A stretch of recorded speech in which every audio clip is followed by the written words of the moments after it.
اس لیے کہ گھوڑوں کے ذریعے جہاد کیا جاتا ہے جس میں دنیا و آخرت کی بھلائی ہے۔ یہ حوالہ ہے مرقات شریف کا۔ جیسے کہ ایک موقع پر فرمایا گیا ہے کہ جہاد میں آخرت کا ثواب اور دنیا میں مال غنیمت حاصل ہوتا ہے۔ یہ محمد عباس فتح پوری نے ایسا لکھا ہے۔ تو ناظرین، وہب بن منبہ کی روایت میں ہے کہ آدم علیہ السلام اپنے مقتول بیٹے کے لیے اتنے برس تک اونٹ جمع کرتے رہے اور ان دنوں میں حوا علیہ السلام سے نہیں ملے، یعنی ان سے دور رہے اور ان سے کوئی انس نہیں رکھا۔ اور اہل لغت نے لکھا ہے کہ عرب اونٹ کو بنات اللیل بھی کہتے ہیں۔ اگر اونٹ 9 سالہ یا 4 سالہ جسے جزع کہتے ہیں، اگر اتنی عمر کا ہو گیا ہو تو دونوں صنفوں یعنی نر اور مادہ کے لیے لفظ بعیر استعمال کرتے ہیں۔ اس کی جمع اب عوراتن یا بوران اور جمع اس کی ہے اباعر یا پھر ابائیر وغیرہ آتی ہے۔ اسی طرح شارف بوڑھی اونٹنی کو کہتے ہیں اور اس کی جمع ہے شرف یا شرف یا شروف یا شرف وغیرہ، اور عوامل 2 کوہان والے اونٹ کو کہتے ہیں۔ ناظرین محترم، اونٹ بھاری بھرکم جانور ہے اور بہت ہی تابع فرمان جانور ہے، لیکن روز بروز دیکھنے کی وجہ سے اس کا انوکھا پن جو ہے وہ اب جاتا رہا ہے۔ ناظرین، اونٹ کی چند خصوصیات ہیں جن میں سے کچھ ہم بیان کرتے ہیں۔ اونٹ کی خصوصیت یہ ہے کہ وہ بھاری بھرکم بوجھ بلا تکلف لے کر اٹھ جاتا ہے اور بیٹھ بھی جاتا ہے۔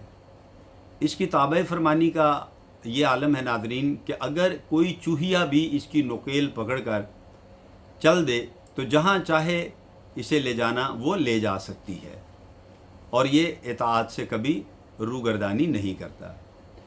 ناظرین، اس کی پشت پر یعنی اس کی کمر پر، اس کی پیٹھ پر اتنی وسعت ہے، یعنی اتنی جگہ ہے کہ انسان مع ساز و سامان، کھانے پینے کی چیزوں، ضروری برتن، گدا، تکیہ اور کپڑوں کے ساتھ سواری کر سکتا ہے، اور اسے ایسا محسوس ہوگا کہ وہ اپنے گھر میں بیٹھا ہے۔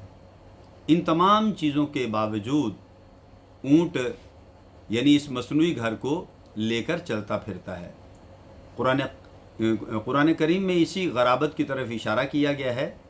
فرمایا، کیا وہ اونٹ کو نہیں دیکھتے کہ وہ کیسی عجیب و غریب یعنی وہ کس عجیب و غریب طریقہ سے پیش کیا گیا ہے۔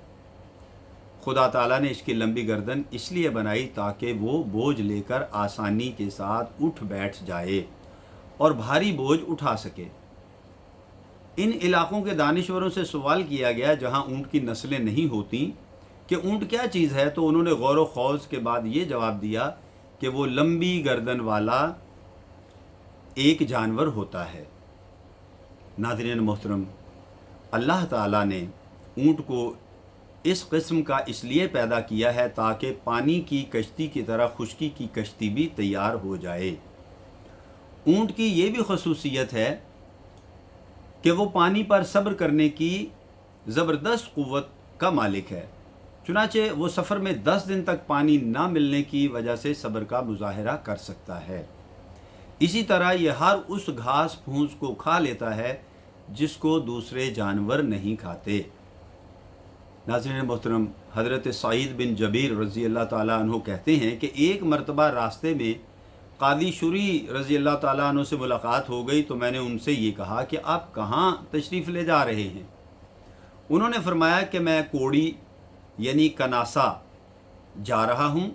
ناظرین، کناسا جو ہے یہ کوفہ کے قریب ایک گاؤں کا نام ہے۔